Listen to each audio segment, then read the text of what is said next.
Mardi soir se tenait un médiapéro à la médiathèque de la Bouilloire. Cet événement, qui se déroule 5 fois par an, est l'occasion pour les lecteurs d'échanger autour d'un thème ou de rencontrer des professionnels du monde de la littérature.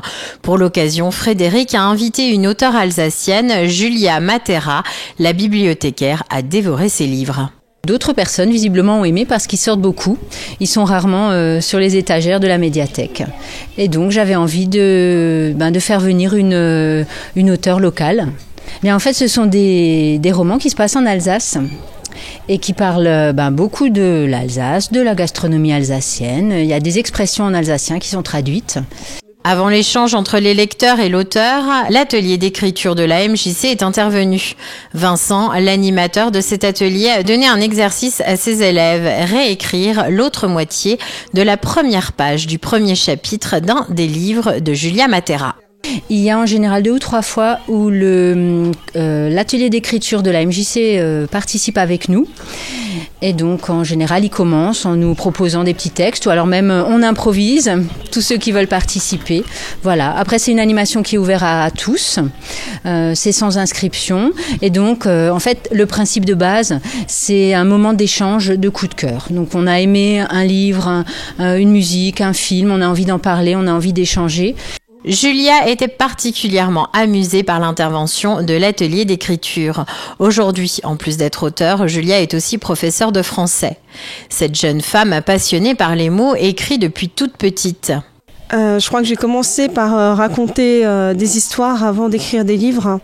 Quand j'étais petite, vers 6 ans déjà, j'avais énormément d'imagination et puis avec le peu que je savais faire, j'écrivais déjà des petites histoires dans des carnets et quand j'avais 12 ans, j'avais déjà écrit mon premier roman parce que ma tête foisonnait d'idées et il fallait que je pose tout ça et en tant que grande lectrice, j'avais besoin aussi de raconter mes histoires. Elle publiera en 2012 son premier tome de la saga Angela sous un nom de plume, Julia M. Tim. Si elle commence par des romans fantastiques, sa plume évolue avec le temps.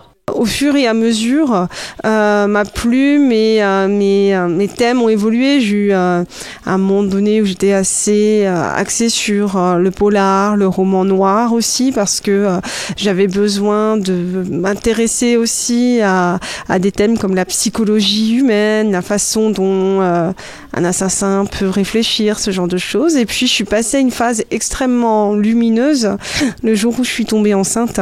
Et quand j'ai eu ma petite fille, je me souviens que je me suis demandé mais qu'est-ce que je vais écrire maintenant ? Je crois que ça a été une bénédiction parce que mon thème de prédilection actuel, c'est l'Alsace, la transmission. À travers ses écrits, elle parle de ses racines et un peu de son histoire. Aujourd'hui, son objectif est de transmettre son amour pour l'Alsace. 2 de ses livres sont disponibles à la médiathèque de Markolsheim, Le syndrome de la brasse coulée et Le fermier qui parlait aux carottes et aux étoiles. Le prochain médiapéro se déroulera le 28 mars à la Bouilloire. Le thème évoquera la chanson française.